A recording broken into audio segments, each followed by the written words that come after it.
There aren't many games where you get to ride a tiger griffin, make out with death, climb up your own intestines, and talk to a tacoman from the future. Get ready for a dissension into lunacy with Deadpool, the merc with the mouth. Hey, this is my jam. You can't sing. Crazy.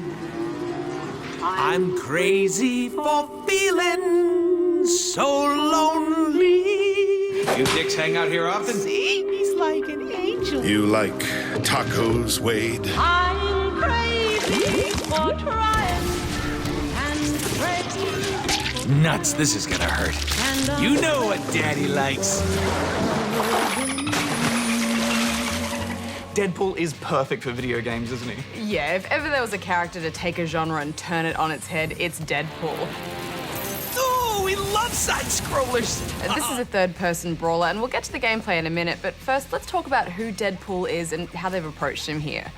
You know why I love the internet? Because it's just like me. Vulgar, combative, and contradictory. Overflowing with perversion and stupidity? Yes, and yes.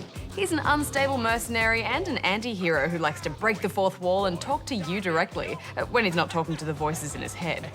And he's such a beloved comic book character. I've just started reading the comics myself, and I can absolutely see why. Wait. Are you stuck in there? Deadpool's job is to go left when everyone else is going right, and to do it with violence and hilarity, no exceptions. It's a music game.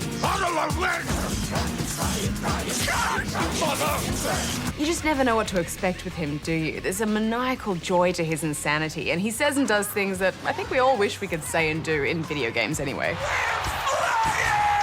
cannot fly. Well, it is good to have dreams, though. Yeah, I find him strangely relatable, Well, you are a bit of a man-child, Barjo. which I take as a compliment. Thank you. I did not expect to find this game so funny, but I really did.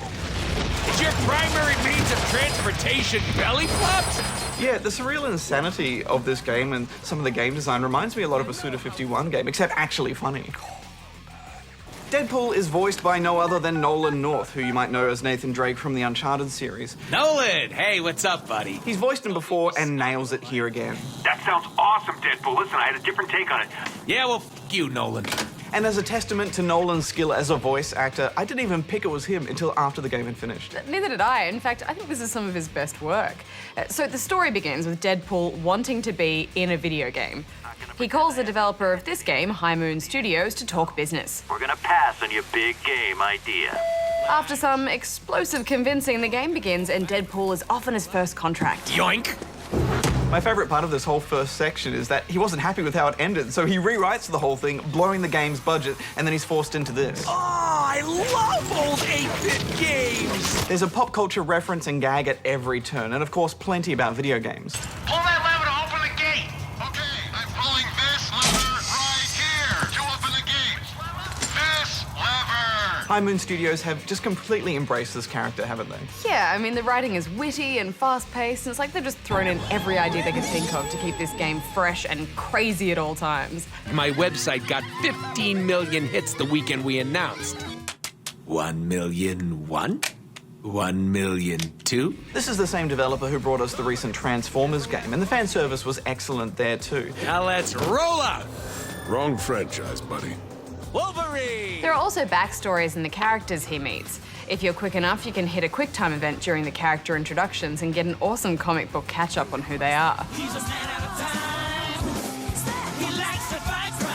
Deadpool is also known for liking the ladies, and while this doesn't quite enter Duke Nukem territory, it's certainly a tough line for a developer to walk. But, you know, most of the women in this game don't want to have a bar of him anyway, and I guess that constant rejection is part of his charm.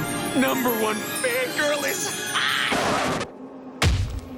Yeah, I read an interview with studio head Sean Miller who said that Deadpool is never coming from a place of abuse or meanness, you know, and political correctness just doesn't even enter his mindset. He just genuinely loves women. She needs to absorb our healing factor. Rogue, there's no time to explain, but we gotta suck face like there's no tomorrow. Yeah, I mean, he's a complicated guy, and most of the lewd bits are his own hallucinations anyway. I think Deadpool is at his best when he's not listening to anyone, especially his on-again, off-again sidekick Cable. Oh, God, here he goes again. He's not here 10 seconds before he starts boring us with his dire warning from the future crap.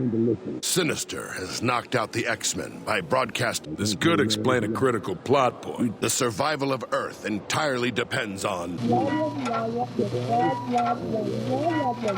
What are we doing again? Deadpool often doesn't know what he's even meant to be doing in a level and just plows through, making fun of everyone and everything, from level design Does Tube have an end? to mechanics like quick time events to his X-Men friends. Ooh, vertigo. I'm gonna get dizzy. A highlight for me was being able to slap Wolverine in the face 20 times. He just kept going, and there's so many great moments like that in this game, but I don't really want to spoil the gags. Well, now that we've talked about all the awesome stuff, let's get to the stuff they didn't quite get right. We reviewed this on 360, and visually, it's not very strong, and many of the locations have that sewery or warehousey feel to them. Level design will often leave you a little confused, and you can always tell when corners have been cut with the player direction, when a game relies on gems to lead you on the right path. I didn't mind the gems thing so much because I feel like they made a lot of concessions here so they can have all of the crazy stuff. Yeah, and it does play into the gaminess of everything, so they get away with it a little bit. And they do use clever, subtle colour coding to subconsciously lead you through certain areas or help you work out where you need to jump to. Yeah, and at one particular point towards the end of the game, you're sent into this area where you have to get teleported around a lot, and it's a bit grindy, and it's just rocking along at such a good pace until that point, and then it really just halts the whole game. The combat has some pretty big issues as well.